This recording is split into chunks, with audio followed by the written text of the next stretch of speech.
"40 years of Saturday Night Live." Wow, that's a long ass time.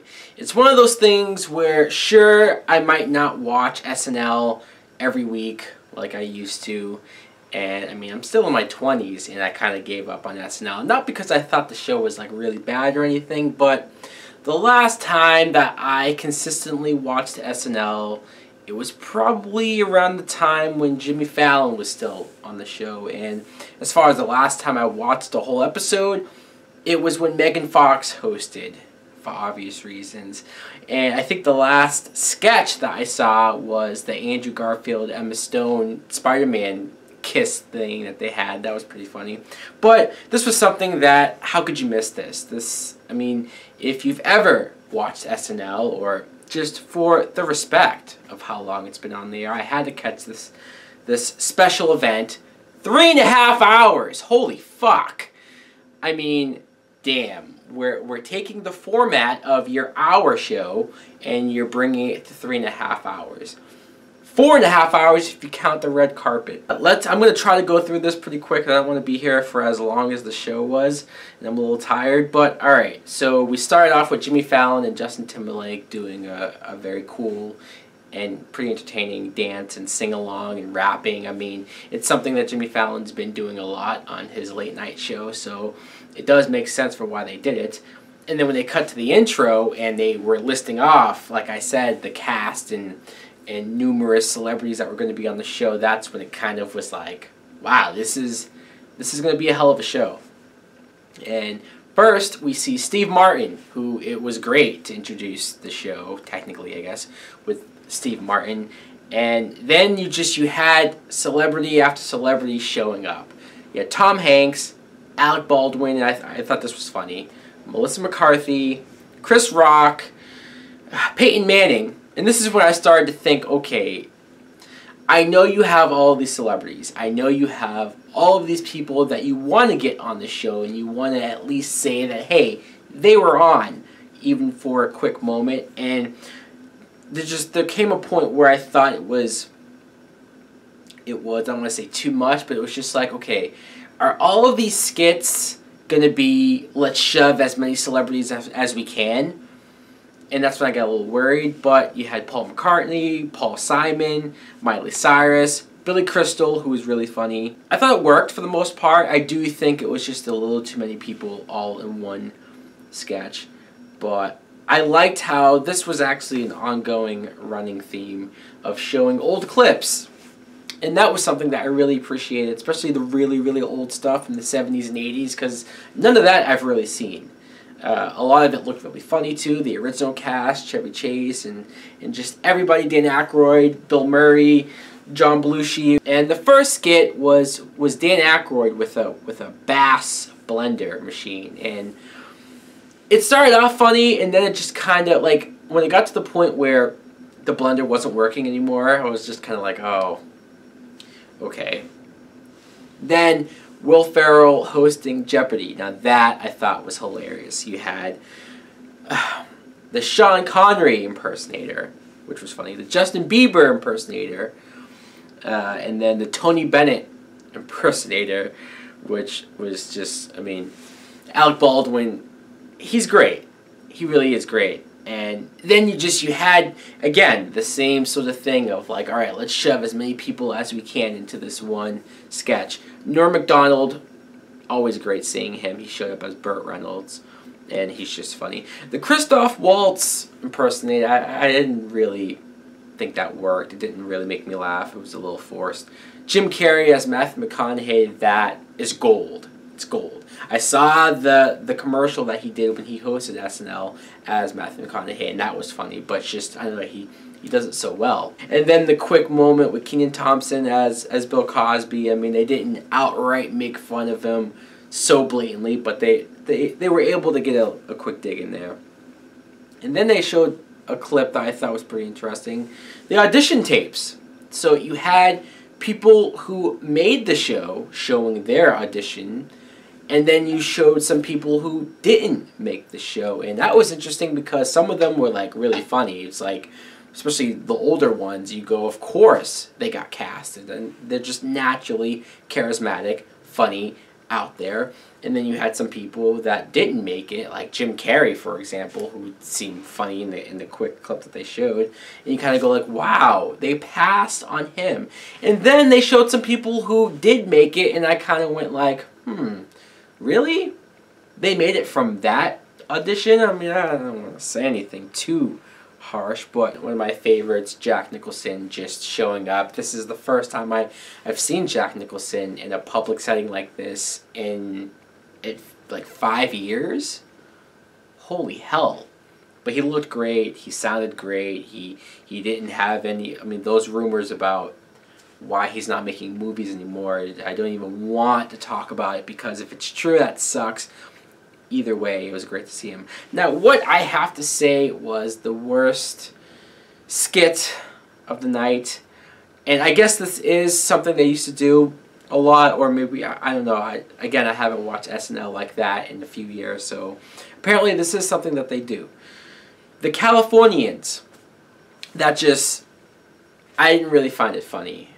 Kristen Wiig, I love. Bill Hader, I love too. I mean, the two of them especially together, they're great. But there's just, I didn't really care about it. And I thought some of the additions, the special appearances, like Bradley Cooper, that was funny just to see him in that environment. Kerry Washington, Taylor Swift. And of course you have to bring Betty White in, and you know, I commend her for being as old as she is, and she can still get on stage and perform like that in front of a live crowd. But they always have to have her make out with somebody, some younger guy. Like that's kind of a tired joke. I thought the whole thing, especially how it ended with David Spade, and I don't know who the other one was, but they were like flight attendants, and they were just like showing them out, and it's like they broke character for a second, and I guess they were supposed to insult them, but it ended really awkwardly. So yeah, that skit didn't work in my opinion.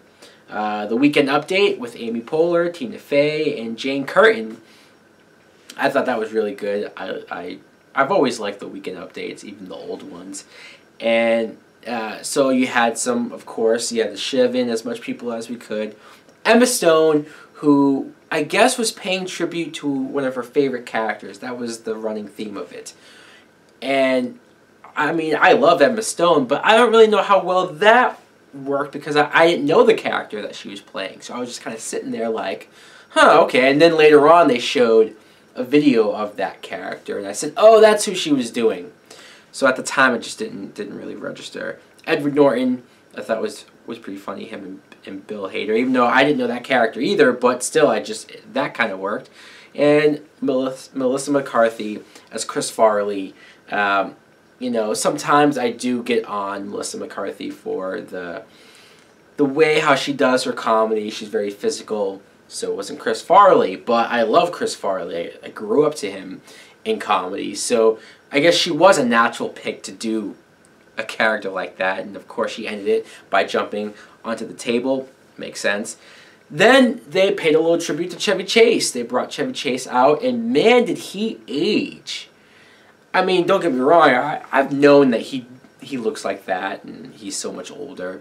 But I guess it was more so the contrast of the old clips that they were showing, and you saw Chevy Chase in those old clips. Granted, that was from like the 70s, but you know, going from that to then, and seeing how hilarious he was, and animated he was, and now he is who he is now.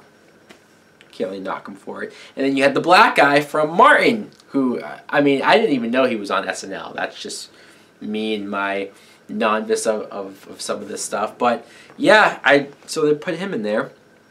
Martin Short showed up on stage, and he was hilarious. He was into it, he was animated, and he was just the way how he delivered the jokes, and he was great. I feel like I haven't seen Martin Short in a long time, but he didn't miss a beat. Maya Rudolph as Beyonce I thought was really funny. She's another one who I didn't really see her on SNL all that much when she was on, so it was cool to see her play Beyonce, or I guess a character. And then you had, again, the running ongoing thing of you have to shove as many people, celebrities in there. And so I'm not going to go through all of them, but it was cool to see Adam Sandler doing the quick thing that he did. Bill Murray, that was great. And then the Blues Brothers, Dan Aykroyd, and, well, I guess you couldn't have John Belushi, could you? So I guess Jim Belushi is the next best thing. Any event, it was still cool that they at least did something with that. And then Chris Rock, he introduced Eddie Murphy. He did a great job of just, I mean, maybe he oversold it. I guess they had to. How else do you get Eddie Murphy on the SNL 40 show? Eddie Murphy has not come back to SNL ever since David Spade made fun of him in that Weekend Update.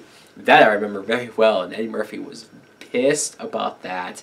Hadn't come back, and look, it would have been something, I guess, to have Eddie Murphy come in, do a skit.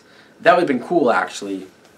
Or it would have been something to have him maybe do something with David Spade where he bitches Spade out. I don't know, that's what I thought they were going to do, but they had to do it in a sort of like, let's kiss this guy's ass. Don't get me wrong, Eddie Murphy deserves it. But it's funny I say that because even the way how they were talking about him, you would think Eddie Murphy has been as great as he was in the 80s. All of this time. And when I look back at the skits that he did on SNL, and then the movies that he did in the mid to late 80s, and you go like, wow, this guy is a comedic genius. You love Eddie Murphy. He was one of the best. And then you look at the last, I don't know, 10, 15, maybe more years of his movies, and they've all been shit. Which is more frustrating because I see him come out on stage and he has glimmer and he has that little spark of old Eddie Murphy where he's funny. I feel like that guy still exists in Eddie Murphy. Any event, I know he didn't do a whole lot. He just came out there and got cheered. And then Jerry Seinfeld was on stage and you had the whole different celebrities asking him questions. Michael Douglas, John Goodman, James Franco, Larry David, which was probably the funniest part of that whole thing. I think by this point I was getting a little fatigued, and like I was still laughing, don't get me wrong, but I guess it's just like you're so tired. I couldn't imagine being there in the audience and like laughing so much at the beginning and then having to sit there for another couple hours. I thought they were going to do a tribute to Tracy Morgan. Not beforehand, but just when Alec Baldwin and Tina Fey came out and they were talking about him, I thought they were going to do like a montage of a pile of his skits, and they only showed like the one, so that was a little underwhelming, but I guess at least they said something about him. Louis C.K. came out and he sort of paid mention to the fact that, yeah, this show is going long, and the skits, some of the skits are going pretty long, and that's kind of been the theme on SNL. They're notoriously known for some skits going too long. So I'm glad somebody at least pointed that out. They had a music video. Adam Sandler, Andy Samberg, with a funny song, I will admit, of basically paying tribute to when people, the cast members, break during their skits. And it's something that I guess I never really thought too much about, but when they showed the compilation, I said, yeah, I guess it does happen. And I guess it does make sometimes the sketches better than what they would have been. And then they did an In Memoriam video, which was very nice, obviously. It makes perfect sense to pay tribute to people who have died over the years. 40 years, it's bound to happen. And then they added John Lovitz in the video, and then they cut to him in the audience, and I mean, he was a great sport for it. But I thought that was kind of, I mean, it's funny, but it's a little tasteless, right? I mean, you're supposed to be taking it seriously, and you're watching all the people who've died, and you're clapping, and then all of a sudden I mean, okay, maybe I'm overthinking it. Maybe it was a way to lighten it up a little bit by throwing the joke in. I thought that was a little messed up. The last skit of the night, and I guess it was saving the best for last, Wayne's World. Wow. talk about something that I didn't even think about them doing. I knew that Dana Carvey was there, and I remember seeing Mike Myers' name on there, and he hadn't shown up yet, but I didn't put the two and two together until I saw them in costume, in their wigs, and just like as Wayne's World. Wow, that was something. That was great. They look great in the outfits. It's like 20 years ago, and it was pretty funny. The top 10 best things about SNL that they did. So yeah, that was a good way to end the show. I enjoyed the show. I did. I very much liked it. In some ways, taking a trip down memory lane. In other ways, seeing things that I never saw before, the old sketches. And it was a night of laughs. Was it too long? Who knows? I don't know how else you could have done this show without having it as long as it was. To get as many people as they had. Maybe they could have cut back on some of the people. I noticed that there wasn't a lot of current cast members besides Kenan Thompson. So I wonder what that says. Like Will Ferrell was in like 3 or 4 different sketches, but he's great. Anyways, guys, I know this is random, but I just felt like getting my thoughts on SNL 40. I enjoyed it. Thanks for watching. Let me know in the comments below if you too happen to have seen SNL 40. What was your favorite skit or appearance from a celebrity? Like, comment, subscribe. Later.